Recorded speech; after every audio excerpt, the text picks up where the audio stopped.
प्यारे बच्चों, कैसे हो आप सभी लोग। आप सभी लोगों का स्वागत है मेरे चैनल द क्लासरूम पर।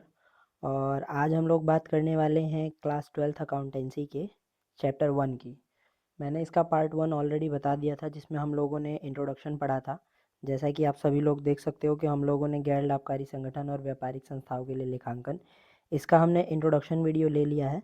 ठीक है, इंट्रोडक्शन वीडियो हम लोगों का हो चुका है। आज जो वीडियो होगी वो हमारी पार्ट 2 होगी।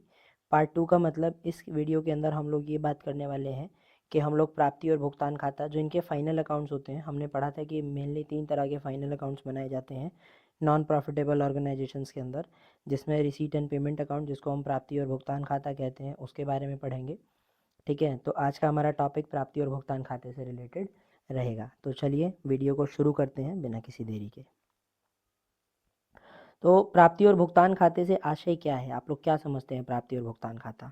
सीधी सी बात है, इस क्वेश्चन के अंदर यानी कि इस पेज में हम लोग ये डिस्कस करने वाले हैं कि प्राप्ति और भुगतान खाता है क्या। ठीक है, तो चलिए हम लोग प्राप्ति और भुगतान खाते के बारे में समझते हैं। पहले प्राप्ति और भुगतान खाता क्या होता है। ठीक है, तो सभी लोगों को स्क्रीन तो नज़र आ ही रही होगी। हम लोग समझते हैं प्राप्ति और भुगतान खाता क्या है, एक ब्रीफ इंट्रोडक्शन है। ठीक है, जैसे प्राप्ति और भुगतान खाते का आशय क्यों बनाया जाता है, होता क्या है। तो कहता है कि प्राप्ति और भुगतान खाता नगद लेन देन या बैंक के विभिन्न शीर्षकों का सारांश है। अर्थात किसी भी संस्था में जो हम लोग नगद लेन देन करते हैं या कैश पेमेंट्स करते हैं, उसका जो भी हम लोग अलग अलग ट्रांजैक्शंस करते हैं, उसका एक सारांश है। इसके अंदर कहता है, विलियम पिकल्स नाम के एक आदमी रहे, उन्होंने बताया कि प्राप्ति और भुगतान खाता बेसिकली एक अवधि के रोकड़ बही के मध्य, यानी कि जो हमारे कैश बेसिस के आइटम्स होते हैं उनके, नगद या बैंक दोनों, क्योंकि कैश दोनों ही होता है, कैश इन हैंड भी होता है, कैश एट बैंक भी होता है। ठीक है, उसका सार मात्र से कुछ भी नहीं है, मतलब उनका एक समरी होता है जो किसी उपयुक्त शीर्षक में विश्लेषित एवं वर्गीकृत किया जाता है, जिसका एक पर्टिकुलर टाइटल होता है, जिसके अंदर हम इसको क्लासीफाई करते हैं। यह खाते का ऐसा प्रारूप है जिसका उपयोग अधिकांशतः समितियों, क्लबों, संस्थानों, कोषाध्यक्षों या फिर वर्ष के कार्यालय संचालन के परिणाम को प्रस्तुत करने के लिए करते हैं। अर्थात ये एक ऐसा अकाउंट है जिसमें ज़्यादातर लोग जो हैं क्या करते हैं, जो संपत्ति के मालिक होते हैं या फिर जो क्लब के मालिक होते हैं या फिर जो कोषाध्यक्ष होते हैं, वो इनका इस्तेमाल करते हैं कि पूरे साल उन्होंने क्या किया। ये तो हो गई इसकी बेसिक सी डेफिनेशन। अब समझते हैं कुछ इंपॉर्टेंट की पॉइंट्स। जैसे प्राप्ति और भुगतान खाता एक संपत्ति का खाता होता है, और जितनी भी संपत्ति के अकाउंट्स होते हैं बेसिकली वो एक वास्तविक खाता यानी कि रियल अकाउंट्स के अंदर आते हैं। जब ये रियल अकाउंट में आता है तो इसके अंदर हम लोग गोल्डन रूल जो फॉलो करेंगे, वो रियल अकाउंट का गोल्डन रूल फॉलो किया जाएगा। और वो गोल्डन रूल क्या है रियल अकाउंट का, अगर हम बात करते हैं रियल अकाउंट के बारे में, तो रियल अकाउंट के लिए गोल्डन रूल फॉलो किया जाता है क्या, डेबिट व्हाट कम्स इन, ठीक है, और क्रेडिट व्हाट गोज आउट। ठीक है, ये हमारा रियल अकाउंट के लिए गोल्डन रूल होता है डेबिट क्रेडिट का, तो आपको ये याद रखना है। ठीक है, चलिए हम लोग वापस आते हैं अपने अकाउंट पर। प्राप्ति और भुगतान खाता बेसिकली कैसा खाता है, एक संपत्ति का खाता है। संपत्ति का खाता मतलब एक वास्तविक खाता है, एक रियल अकाउंट है। यहाँ तक समझ में आ रहा है। और ये किस बेस पे बनाया जाता है, तो प्राप्ति और भुगतान खाता रोकड़ पद्धति यानी कि कैश बेसिस पर तैयार किया जाता है। इसका मतलब इसमें क्रेडिट की एंट्रीज नहीं होती हैं। जो भी एंट्री हम लोग उधार करते हैं, क्रेडिट में करते हैं, उसकी एंट्रीज को इसके अंदर नहीं ऐड किया जाता। अतः प्राप्ति और भुगतान खाता विभिन्न प्राप्ति और भुगतानों को, चाहे वो चालू वर्ष के लिए हो, चाहे वो पुराने वर्ष के लिए हो, चाहे वो आने वाले वर्ष के लिए हो, उनसे रिलेटेड काम करता है और इसके अंदर सारांश के रूप में उसको दिखाता है। इस प्रकार हम जानें तो इस प्रकार के खाते में पूंजीगत आयगत सभी प्रकार के नगद लेन देनों को लिख दिया जाता है। चाहे वो हमारा पूंजीगत लेन देन हो, चाहे वो हमारा आयगत लेन देन हो, हर तरह के लेन देन को इसके अंदर लिख दिया जाता है। अब खास बात क्या है, क्योंकि एक रियल अकाउंट है और रियल अकाउंट के अंदर जो ओपनिंग बैलेंसेज होते हैं वो सारे डेबिट बैलेंस होते हैं, तो जो हमारा ओपनिंग बैलेंस होगा वो डेबिट में आएगा और जो क्लोजिंग बैलेंस होगा वो हमारा क्रेडिट साइड में दिखाया जाएगा। ठीक है, प्राप्ति और भुगतान खाते के रिसीट और पेमेंट साइड में। ठीक है, चलिए अब इसमें एक बहुत इंपॉर्टेंट ये दिया हुआ है, डिफरेंस बिटवीन टू अकाउंट्स। कौन कौन सा, प्राप्ति और भुगतान खाते में अंतर दिया है, और रिसीट और पेमेंट रिसीट और पेमेंट अकाउंट और कैश बुक में क्या डिफरेंस है उसके बारे में बताता है।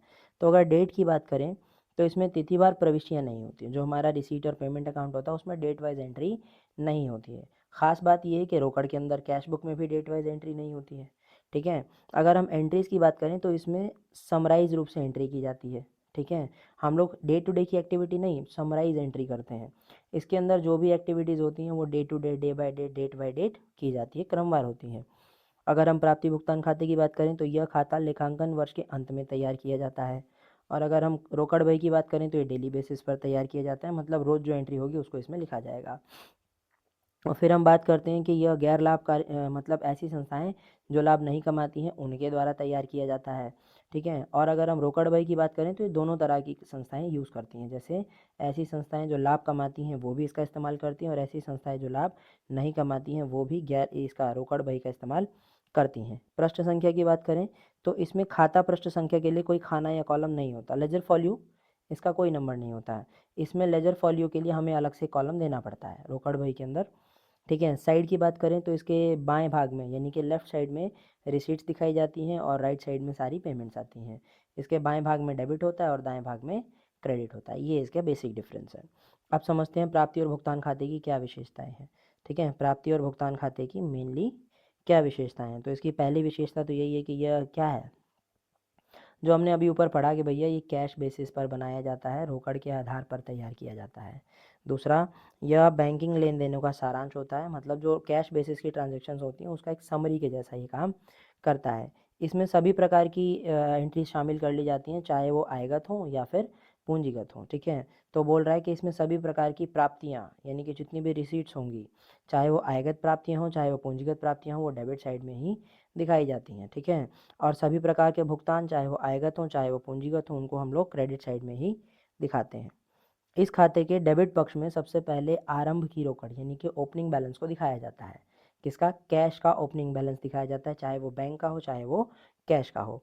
और इस लेखांकन अवधि के अंत में शेष निकाला जाता है और अंतिम रोकड़ शेष यानी कि क्लोजिंग बैलेंस हमें इससे मिल जाता है। यानी कि प्राप्ति और भुगतान खाते से जो बैलेंसिंग फिगर निकलता है वो क्या निकलता है, उससे हमारा क्लोजिंग बैलेंस या कैश इन हैंड निकलता है, ठीक है। इसमें गैर रोकड़ मदे जैसे कि डेप्रिसिएशन या फिर अक्रूड इनकम, उपार्जित आय या फिर कोई ऐसा चंदा जिसको हमने नहीं दिया है वो नहीं लिखते हैं। बेसिकली कैश बेसिस पर तैयार किया जाता है। इस खाते में चालू वर्ष में प्राप्त नगद और भुगतान की सारी राशियों को इसमें लिख दिया जाता है। करंट ईयर में हमें जितना भी पैसा मिला है उन सबको हम इसके अंदर लिख देते हैं, ठीक है। यह एक वास्तविक यानी कि रियल अकाउंट होता है। तो ऑब्जेक्टिव इसके अंदर कुछ आते हैं, जैसे प्राप्ति और भुगतान खाता किस तरह का खाता है, तो रियल अकाउंट है। प्राप्ति और भुगतान खाता, देखिए इसमें कुछ ऑब्जेक्टिव क्वेश्चंस बनते हैं हमारे, ठीक है। उन क्वेश्चंस को भी हम लोग देख लेते हैं। जैसे इसमें क्वेश्चन बनेगा कि रिसीट और पेमेंट अकाउंट बेसिकली किस तरह का अकाउंट है, तो रिसीट और पेमेंट अकाउंट रियल अकाउंट है। इसमें किस तरह की एंट्री की जाती है, तो इसमें कैश बेसिस की एंट्री की जाती है, यानी कि रोकड़ के आधार पर सभी तरह की एंट्रियाँ की जाती हैं। ये कौन बनाता है, तो इसको मूलतः एनपीओ बनाते हैं, यानी कि नॉट फॉर प्रॉफिट ऑर्गेनाइजेशंस इसको बनाती हैं, यानी कि गैर लाभकारी संगठनों के द्वारा इसको ज़्यादातर बनाया जाता है।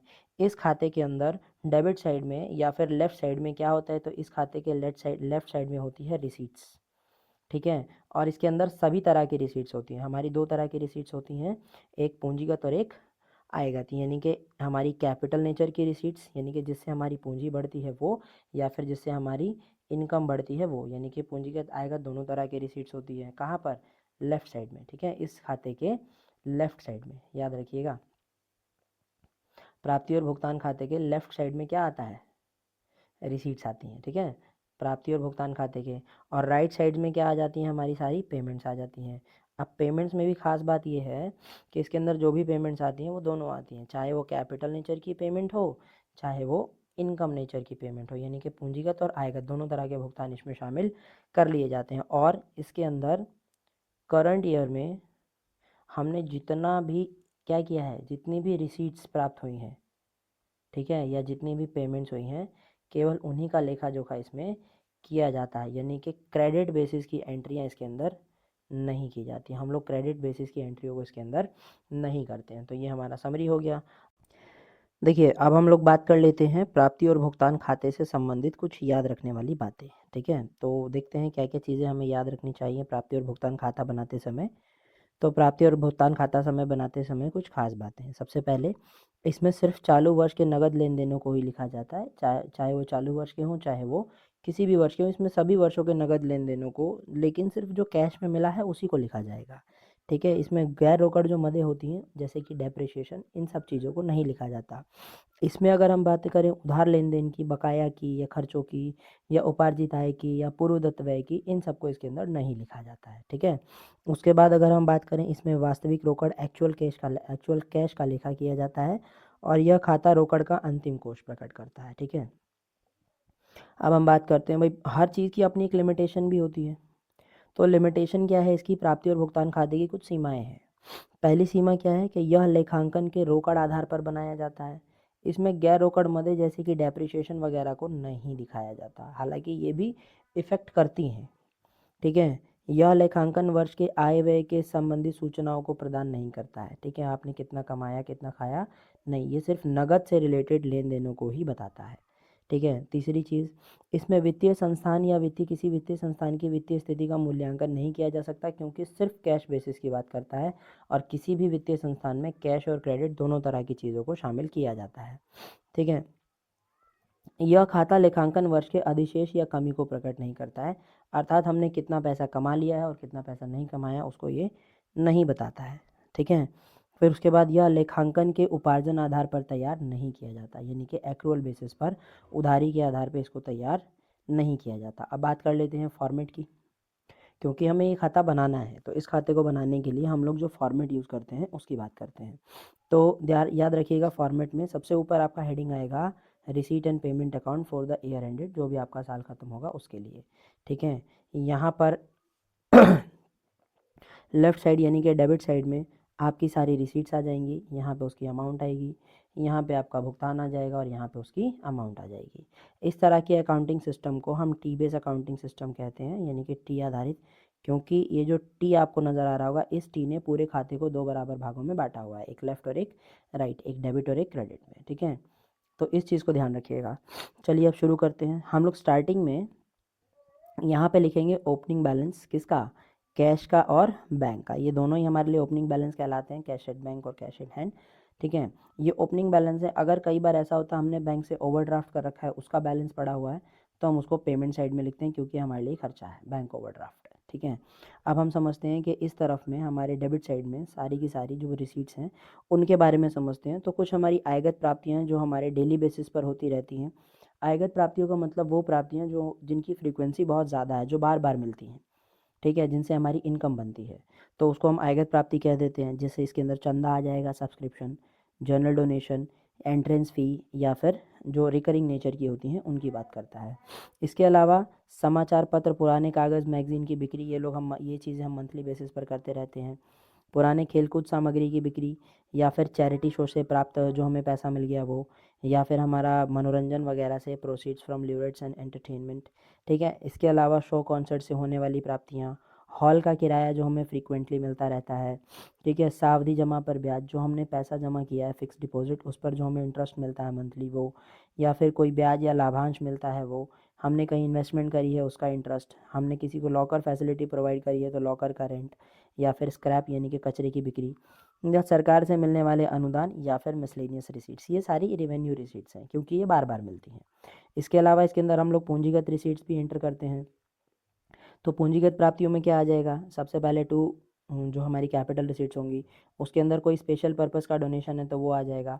पहले ये समझ लेते हैं पूंजीगत प्राप्तियाँ क्या हैं। तो पूंजीगत प्राप्तियाँ वे प्राप्तियाँ होती हैं जो हमें कभी कभार मिलती हैं, या साल में एक आध बार ही मिल पाती हैं। ठीक है। जिनकी फ्रीक्वेंसी उतनी अच्छी नहीं होती है, जैसे डोनेशन या फिर कोई स्पेशल डोनेशन जो हमें बार बार नहीं मिलता है। वसीयतें हमें बार बार नहीं मिलती हैं। अगर किसी सदस्य का लाइफ टाइम मेंबरशिप फ़ी है, आजीवन सदस्यता शुल्क, वो आ जाता है। स्थायी संपत्ति की बिक्री, या फिर हमारा sale of investment, endowment fund, खेलकूद या उपकरण पर होने वाली बिक्री, इसको भी इसमें ऐड किया जाता है। प्रवेश शुल्क जो हमारा नॉन रिकरिंग नेचर का है, और विशेष निधियों पर प्राप्त खाता, ये सारी चीज़ें हमारी किस में चली आती हैं? कैपिटल रिसीट में। या विशेष पर ब्याज, ये अगर हमें कोई स्पेशल फंड पर इंटरेस्ट मिलता है तो वो। तो ये सारी चीज़ें हमारी रिसीट बेस पे होती है। ठीक है। इनको हम क्या मान के चलते हैं? अपना रिसीट मान कर चलते हैं। तो ये सारी चीज़ें हमारी रिसीट साइड में आती हैं। अब हम बात कर लेते हैं पेमेंट साइड में आने वाली आइटम। तो हम लोग देखेंगे रेवेन्यू बेस की पेमेंट्स, सबसे पहले तो वही आती हैं। इसमें हम लोग सैलरी, मजदूरी, किराया, है ना, इन सब चीज़ों को देते हैं। इंश्योरेंस का पैसा, ऑडिटिंग का फ़ी, प्रिंटिंग स्टेशनरी, मानदेय, डाक सूची, करियर, विज्ञापन पर किया गया खर्च, टेलीफोन पर, मरम्मत या रख रखाव पर, भूमि के रख रखाव पर, मनोरंजन व्यय या फिर बागवानी पर किया गया खर्चा, ये सब रिवेन्यू रिसीट्स में आती है, रिवेन्यू पेमेंट्स में आती हैं। सवारी, कन्वीनियंट या बैंक चार्जेस जो हमारा बैंक काट लेता है अपनी फैसिलिटीज़ प्रोवाइड कराने के लिए। इसके अलावा बिजली पानी का खर्चा, नगर पालिका का जो म्यूनसिपल टैक्स होता है वो, समाचार पत्र और सामयिक पत्रिकाएं या फिर कुछ मिसलेनियस एक्सपेंसेस, ये हमारे रिवेन्यू रिसीट्स होते हैं। इसके बाद हम क्या यूज़ करते हैं, कैपिटल रिसीट्स के बारे में बात करते हैं, वही कैपिटल पेमेंट्स के बारे में कि हम कितनी तरह की पेमेंट्स करते हैं। तो इसके अंदर स्थायी संपत्तियों का क्रय कर लेते हैं, जैसे फर्नीचर, मकान, ये हमारे लिए खर्चा है। पुस्तकों का क्रय, निवेश का खर्चा, सावधि जमा या फिर पुरस्कार वितरण यानी कि प्राइज फंड, ये सब चीज़ें हमारे लिए क्या है, खर्चा है। इसके अलावा जब ये हो जाता है, मतलब डेबिट और क्रेडिट हम दोनों देख लेते हैं, तो फिर हम लोग बैलेंस निकालते हैं। जैसे मान लो आपका कुछ, मान लेते हैं यहाँ तक विशेष प्राइज फंड तक आपका कुछ टोटल बना, मान लेते हैं आपका टोटल बना है 5,000 रुपये यहाँ बना है, और मान लेते हैं क्रेडिट साइड का जो डेबिट साइड का सारा टोटल है उसको मान लेते हैं कि 3,000 रुपये बना है। तो जब 5,000 और 3,000 बना है तो हमारे पास 2,000 का बैलेंस कम है। तो अगर यहाँ आएगा तो ये हमारे लॉस को दिखाएगा, और यहाँ आएगा तो ये हमारे प्रॉफिट को दिखाएगा। जैसे अगर हमारे पास क्या है, देखो रिसीट्स ज़्यादा हैं और पेमेंट्स कम है तो हमें फ़ायदा होगा, क्योंकि हमने क्या किया है, कमाया ज़्यादा है, यानी कि हमारे पास रिसिप्ट्स यानी कि पैसा आया ज़्यादा है और पेमेंट्स हुई हैं कम। तो पेमेंट्स कम हुई हैं तो हमारा जो बैलेंस आएगा वो इस तरफ में आएगा, जैसे कि यहाँ पे दिख रहा होगा cash in and cash at bank, ये बैलेंसिंग फिगर है। और अगर ऐसा नहीं होता है, इसका उल्टा होता है, जैसे अभी आपको यहाँ दिख रहा होगा कि पेमेंट साइड में 5,000 है, इनकम रिसीट साइड में हमारे 3,000 है, इसका मतलब हमारे पास 2,000 रुपये का क्या है, घाटा है। तो इसको हम लोग कहाँ दिखाते हैं, यहाँ दिखाते हैं, 2,000 रुपये का लॉस यहाँ दिखाया जाएगा। ठीक है, हालांकि होता नहीं है लेकिन फिर भी हम समझते हैं क्या किया जाता है। ठीक है, अब हम समझते हैं कि प्राप्ति और भुगतान खाता बनाया कैसे जाता है। प्राप्ति और भुगतान खाता बनाने की कुछ खास विधि है हमारी, इसके अंदर हम अलग अलग स्टेप्स फॉलो करते हैं। तो सबसे पहला काम है ओपनिंग बैलेंस को लिखना, जो कि डेबिट साइड में आता है। अगर बैंक ओवरड्राफ्ट है तो वो क्रेडिट साइड में लिख देना उसका ओपनिंग बैलेंस। सभी प्रकार की प्राप्तियां, चाहे वो पूंजीगत हों चाहे वो आयगत हों, उन सबको हम लोगों को क्या कर देना है, इसी खाते के डेबिट साइड में दिखा देना है। सभी प्रकार के खर्चे, चाहे वो पूंजीगत हों चाहे वो आयगत हों, उन सबको हमें क्रेडिट साइड में दिखा देना है। जो चीज़ें नहीं दिखानी है वो है डेप्रिसिएशन, आउटस्टैंडिंग एक्सपेंसेस या फिर प्रीपेड एक्सपेंसेस या अकर्ड इनकम, इन सब चीज़ों को हमें इसके अंदर नहीं दिखाना है क्योंकि ये गैर रोकड़मदे होती हैं। कोई दिक्कत, चलिए यहाँ तक समझ में आ रहा है। एक खास बात यह है कि क्रेडिट भाग के योग और डेबिट भाग के योग से अंतर की राशि ज़्यादा हो तो प्राप्ति भुगतान खाते के डेबिट साइड में बैंक ओवरड्राफ्ट के रूप में दिखा दिया जाएगा। इसको हम समझेंगे क्वेश्चन के बिहाफ पर। चलिए देखिए, इससे रिलेटेड हमें क्वेश्चन पढ़ते हैं। आपको यहाँ क्वेश्चन नज़र आएगा, देखिए क्या बोल रहा है। एक रोटरी क्लब है, ठीक है, रोटरी क्लब ने अपने खातों को नगद पर रखा हुआ है और वो उसके लिए प्राप्ति भुगतान खाता बनाना चाहते हैं। ठीक है, तो हमें ये देखना पड़ेगा कौन सी चीज़ प्राप्ति में और कौन सी चीज़ भुगतान में है। तो प्रवेश शुल्क की प्राप्ति हो गई, चंदे वर्षदान के दौरान पाए गए हैं, या फिर क्या है, मिस्टर एक्स का शुल्क जो कि वर्ष के दौरान पाया गया है, वर्ष के दौरान चुकाया गया खर्चा, इस वर्ष के दौरान आए गए वक्त, पे गए पर किया गया खर्चा, सचिव की मानद राशि, कैश इन हैंड, लॉकर से प्राप्त किराया, और जो हमारा वर्ष के दौरान विनियोग किया गया, ये सारी चीज़ें उसने बताई हैं। तो इसमें से हमें छांट कर लिखना पड़ेगा कौन सी चीज़ रिसीट में आएगी और कौन सी चीज़ पेमेंट में आएगी। तो देखिए सबसे पहला काम क्या है, ओपनिंग बैलेंस लिखना। किस चीज़ का ओपनिंग बैलेंस, तो कैश का ओपनिंग बैलेंस को लिखना। हम लोग सबसे पहला काम क्या करते हैं, कैश के ओपनिंग बैलेंस को इसमें लिखते हैं। ठीक है, क्या किया जाएगा, कैश के ओपनिंग बैलेंस को इसके अंदर लिखा जाएगा। तो चलिए हम देखते हैं रिसीट साइड में सबसे पहला काम क्या है, कैश के ओपनिंग बैलेंस को लिखना, जो कि 4700 रुपये का हमने लिख दिया भाई, ओपनिंग बैलेंस ऑफ कैश। अब देखेंगे हमें क्या क्या मिला हुआ है। तो इसके अंदर हम देखेंगे तो सबसे पहले एंट्रेंस फी हमें मिली हुई है, तो ये रिसीट साइड में आ जाएगी। ठीक है, सब्सक्रिप्शन भी हमें मिला हुआ है साल के दौरान में इतना, तो ये दोनों चीज़ें एंट्री रिसीट और क्या है सब्सक्रिप्शन दोनों आ जाएगी। फिर देखते हैं मिस्टर एक्स का शुल्क जो कि वर्ष के दौरान पाया है, रिसीव हुआ है, तो पैसा हमें मिला है कितना, 1,200 रुपया, वो भी हम अपने रिसीट साइड में लिख लेंगे। फिर हम देखते हैं कि हमें और क्या मिला है, तो वर्ष के दौरान अदर क्या है, अनपेड एक्सपेंसेस, इसको नहीं लिखना है। Expenses paid during the year, ये पेमेंट साइड में आने चाहिए। ठीक है, सेक्रेटरी का ऑनोरेनियम, ये भी पेमेंट साइड में आना चाहिए। हाँ, लॉकर रेंट हमें रिसीव हुआ है, क्या मिला है, लॉकर रेंट हमें मिला है, कितने रुपए का, 1,000 रुपये का। इसको लिख लेते हैं कि भाई लॉकर रेंट हमें मिल गया है। ठीक है, और इसमें एक चीज़ और है, सरप्लस ऑन बार एंड, है ना। सरप्लस का मतलब आप समझिए सरप्लस ऑन बार अकाउंट से हमें फ़ायदा हुआ है, तो ये भी हमारे लिए फ़ायदा ही तो है, तो प्राप्ति साइड में आएगा।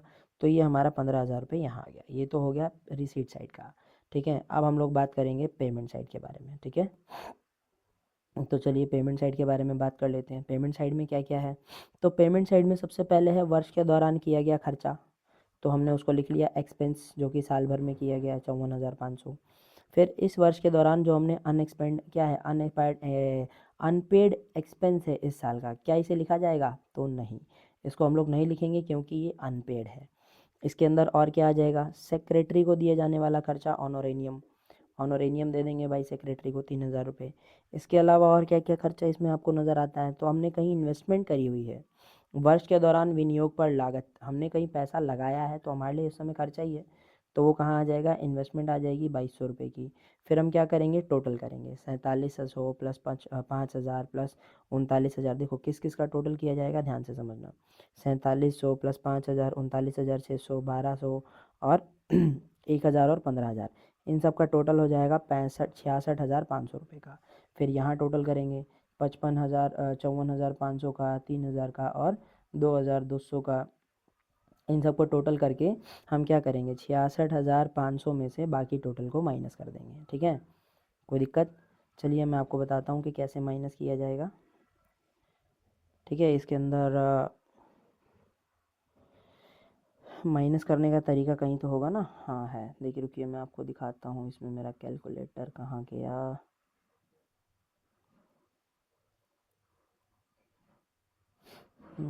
कैलकुलेटर ऐड करना पड़ेगा, एक सेकेंड। चलिए हम लोग डायरेक्ट कैलकुलेटर ओपन करते हैं ना, ये ज़्यादा अच्छा है। कैलकुलेटर, कैलकुलेटर कहाँ गया कैलकुलेटर, ये रहा कैलकुलेटर। ठीक है, अब हम इसको स्प्लिट स्क्रीन में ले लेते हैं।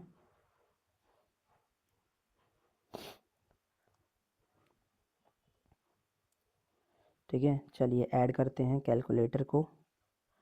ये आ गया हमारा, देखिए ध्यान से देखिएगा, अभी हम सबको क्या करने वाले हैं, ऐड करने वाले हैं। ठीक है, यहाँ पे हो जाएगा, ये तो हमें पता चल गया है 66,500 रुपये का बिल बना है ना, मतलब डेबिट साइड का टोटल है। इसमें से माइनस कर देंगे 54,500 रुपये। ठीक है, माइनस कर देंगे 3,000 रुपये और माइनस कर देंगे 2,200 रुपये, तो कितना आ गया 6,068 रुपये, है ना। यही जो आपको दिख रहा होगा 6,000, ये वाला अमाउंट 6,800 रुपये, ये 6,800 रुपये आपका बैलेंसिंग फिगर आ जाएगा बाय कैश इन हैंड। ठीक है, क्लोजिंग फिगर। तो हमारा जो रिसीट और पेमेंट अकाउंट से अमाउंट निकल के आती है ना, वो यही निकल के आती है।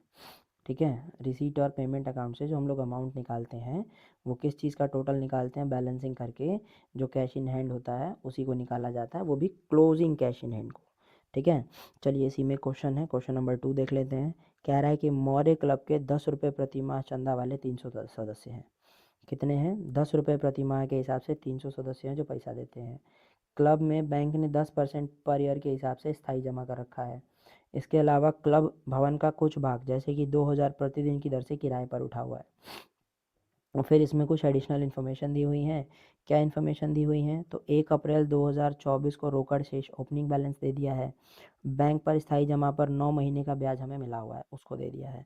इसके बाद इन्होंने क्या किया है, 40 सदस्यों ने अंतिम 2 माह का चंदा नहीं दिया है, ये भी ठीक है। वर्ष के दौरान 10 दिन के लिए भवन पर किराया गया हुआ है। वेतन के 28,000 रुपये और अन्य खर्चों को हमने 17,000 रुपये के खर्चे चुका दिए हैं। 15,000 का फर्नीचर खरीद लिया है, समझ में आ रहा है। तो चलिए शुरू करते हैं, इसमें हम बनाते हैं इसका रिसीट और पेमेंट अकाउंट। तो सबसे पहले आपको यहाँ लिखना पड़ेगा ओपनिंग बैलेंस, आपको यहाँ ओपनिंग बैलेंस नज़र आ रहा होगा रिसीट और पेमेंट अकाउंट में। क्या ओपनिंग बैलेंस है, 1 अप्रैल के हिसाब से उसका ओपनिंग बैलेंस है 6,300 रुपये का, तो हमने लगा दिया बैलेंस शीट ही 6,300 रुपये का। कोई डाउट यहाँ तक। उसके बाद हम देखेंगे सब्सक्रिप्शन के बारे में, क्योंकि इसमें सब्सक्रिप्शन बता रहा है कि कितने सदस्य हैं टोटल, हमारे पास टोटल सदस्य हैं 300 सदस्य हैं। कितने रुपए के हिसाब से पैसा दे रहे हैं, 10 रुपये के हिसाब से पैसा दे रहे हैं। तो टोटल पैसा मिलना चाहिए हमें 3,000 कायदे से मिलना चाहिए ना। 300 सदस्य हैं, इतने रुपए के हिसाब से पैसा दे रहे हैं 10 रुपये के हिसाब से। इसमें कहता है कि वर्ष के दौरान 40 सदस्यों ने अच्छा ये 10 रुपये प्रति माह है, तो एक महीने का इतना हो गया, ठीक है, एक महीने का 3000 रुपया हो गया, तो साल का कितना हो जाएगा, तो 3000 गुना में 12 कितना हो जाएगा, 36,000 रुपये बनेंगे, 3600 रुपये बनेंगे, ठीक है। ये वो पैसा है जो साल भर में सब्सक्रिप्शन के रूप में हमें मिलना चाहिए। लेकिन 40 सदस्य ऐसे हैं जिन्होंने 2 माह का 10 रुपये के हिसाब से पैसा नहीं दिया। 40 सदस्य हैं, 2 माह का पैसा है 10 रुपये के हिसाब से, तो कितना हो जाएगा, 400 दूनी 800 रुपये उन्होंने नहीं दिए हैं। तो हम क्या करेंगे, 36,000 में से 800 रुपये घटा देंगे, और 36,000 में से 800 घटाएंगे तो आपको पता ही कितना आएगा, है ना। तो हमने क्या किया, 36,000 में से 800 घटा दिया, तो हमारा सब्सक्रिप्शन के रूप में पैसा आ गया कितना, 35,200 रुपया, ठीक है। अब देखते हैं कैसे आया, तो यहाँ पर इसने दिखाया भी हुआ है।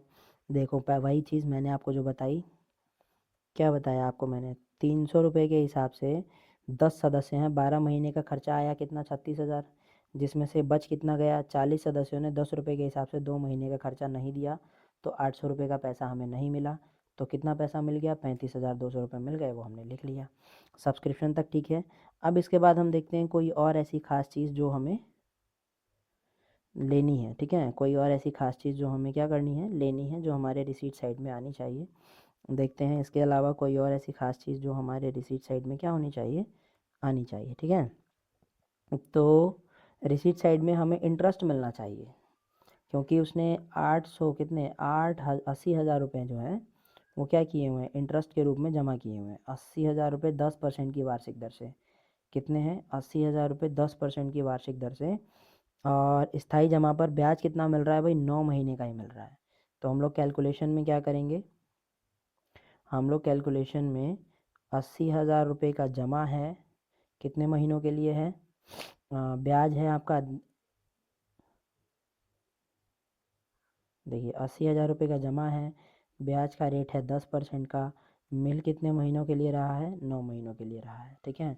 तो हम इसको कैलकुलेट कर लेंगे, 1 2 से 2 ज़ीरो कट जाएगी, ठीक है। इसको इससे काट लेते हैं, 3 तियाँ 9, 3 चौके 12, इसको इससे काट लेते हैं, 4 दूनी 8, तो 2,000 रुपये, ठीक है। तो हमारा फाइनल जो अमाउंट आएगा वो 2,000 गुना में 10 गुना में 3 होगा, तो 20 और 3 20 तियाँ 60, 6,000 रुपये का अमाउंट इसके अंदर 60,000 रुपये का अमाउंट इसके अंदर आ जाएगा, ठीक है। कितना, 6,000 रुपये का, 60,000 का नहीं, 6,000 का अमाउंट आ जाएगा। कैलकुलेशन यही है। अच्छा 2 ज़ीरो कट चुकी है, तो यहाँ पे 20 नहीं है, एक ही ज़ीरो बचेगी, तो 200 गुना में 10 गुना में 3, देखो इसकी कैलकुलेशन इसने यहाँ भी कर रखी है। कैसे की है, 80,000 रुपये हैं, 10% के हिसाब से कितना, 10% के हिसाब से ब्याज लग रहा है, कितने महीनों के लिए, 9 महीनों के लिए, तो 6,000 रुपये की कैलकुलेशन इसके अंदर आ जाएगी। यहाँ तक कोई डाउट किसी को, हमने डाल दिया इसके अंदर, इंटरेस्ट आ गया। अब इसके बाद देखते हैं कुछ और कोई खास कैलकुलेशन जो हमें देखनी हो, इससे पहले थोड़ा साफ़ कर लें, है ना। तो देखें कोई और ख़ास कैलकुलेशन जो हमें देखनी हो। हाँ इसमें हमें एक कैलकुलेशन और नज़र आ रही थी कि हाँ, वर्ष के दौरान 10 दिन के लिए भवन किराए पर दिया गया है, तो उसको पैसा मिलेगा। अब सवाल ये आता है कि भवन का पैसा ले कितना रहा है, तो भवन का कुछ भाग 2,000 रुपये प्रतिदिन के हिसाब से किराया दे रहा है। तो भाई 2,000 रुपये का, सॉरी, कितने का किराया है, 2,000 रुपये का किराया है, ठीक है। कितने दिन के लिए है, 10 रुपये के लिए है, तो आ जाएगा 1 2 3 4 20,000 रुपये उसको 10 दिन में किराए के रूप में पैसा मिल जाएगा। तो उसने यहाँ पे रेंट रिसीव किया हुआ है 20,000 रुपये से, कोई दिक्कत। अब आ जाते हैं इधर पेमेंट साइड में। पेमेंट साइड में हमने कुछ पैसे दिए हैं, जैसे 28,000 रुपये तो सैलरी के रूप में दिए हैं, 17,000 रुपये हमने किराया चुकाया, तो सैलरी के 28,000 और 17,000 रुपये का किराया। फिर हमने एक फ़र्नीचर ख़रीदा है, तो ये आ गया हमारा फ़र्नीचर। इसके अलावा हमने कोई खर्चा किया ही नहीं है। तो जब हमने इसके अलावा कोई खर्चा किया ही नहीं है, तो हम क्या करेंगे, कैलकुलेशन करेंगे फिर से, ठीक है। तो कैलकुलेशन करते हैं, क्या कैलकुलेशन होगी, पहले तो इसको काट लिया जाए, है ना, इसको कैंसिल किया जाए। हमारी डेबिट साइड की कैलकुलेशन होगी 6300 प्लस कितना, 35,200 प्लस 6,000 प्लस 20,000, आ जाएगा हमारा 67,500। अब आते हैं क्रेडिट साइड में। क्रेडिट साइड की कैलकुलेशन के लिए हम क्या करेंगे, वही सेम चीज़, 28,000 एक ही जीरो ज़्यादा हो गई। 28,000 प्लस 17,000 प्लस 15,000 कितना आ गया टोटल? 60,000। हमारा टोटल आ जाएगा 60,000। अब 67,500 यहाँ है, 60,000 यहाँ है, तो इसमें से घटा देंगे तो 7,500 बचेगा। ऑब्वियस सी बात है। तो कितना बचेगा? 7,500 रुपये का हमारा आ जाएगा बैलेंसिंग फिगर। ठीक है जी, यहाँ तक कोई डाउट किसी को? चलिए, इस तरह के क्वेश्चन ही बनाने हैं हमें। जैसे इसमें एक क्वेश्चन और है, मैं आपको एक क्वेश्चन और डिस्कस करा देता हूँ। इलस्ट्रेशन नंबर 1C है ये, ठीक है, आपके बुक में मिल जाएगा, आप लोग देखिएगा। इसमें बोल रहा है कि विजय क्लब के निम्नलिखित सूचनाओं पर आधारित 31 मार्च के लिए प्राप्ति भुगतान खाता हमें बनाना है। उसने बोला पिछले साल के लिए हमने चंदा वसूला है, ठीक है, प्रीवियस ईयर का चंदा वसूला है 40 रुपया। चालू वर्ष के लिए चंदे वसूले गए हैं 360 रुपये। चालू वर्ष के लिए चंदे जो हमें प्राप्त नहीं हुए हैं वो है 60 रुपये।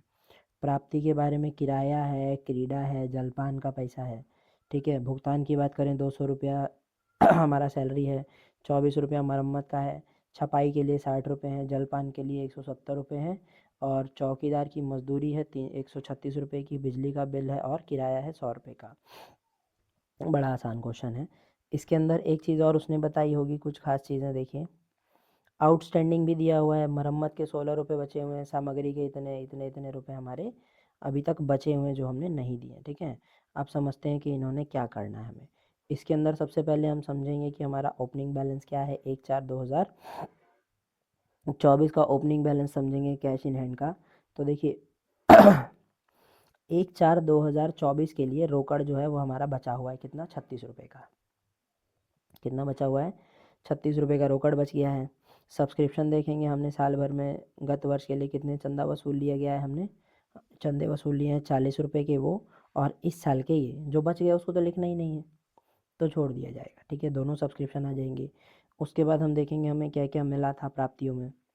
तो प्राप्तियों में हमें किराया मिला था ना जी, ये किराया मिला था हमें, फिर क्रीड़ा शुल्क है और जलपान का खर्चा है।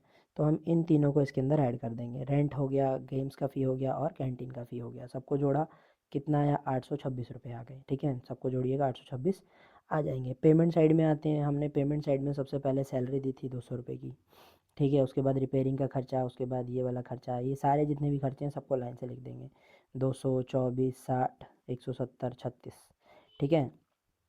उसके बाद बिजली का खर्चा दिया हुआ है हमने 80 का, और रेंट दिया हुआ है हमने इतने रुपए का। इन सबको जोड़ दिया जाएगा। इन सब का टोटल जो आएगा वो कितना आएगा? इसको जोड़कर हम क्या करेंगे? 826 में से इन सब के यहाँ तक के टोटल को जोड़कर, 826 में से घटा देंगे, बचेगा 56 रुपये। ये हो जाएगा हमारा कैश इन हैंड, ठीक है। वो भी क्लोजिंग बैलेंस कैश का। कोई दिक्कत यहाँ तक? अब हमारा जो नेक्स्ट टॉपिक है वो है फंड बेस अकाउंटिंग, जो हम लोग नेक्स्ट पार्ट में पढ़ेंगे। तब तक के लिए आप सभी लोगों को वीडियो पसंद आई हो तो वीडियो को लाइक शेयर सब्सक्राइब ज़रूर करिएगा हमारे चैनल को। और तब तक के लिए नेक्स्ट पार्ट के लिए हम जल्द से जल्द लेकर के आएंगे, तब तक इंतज़ार करिए।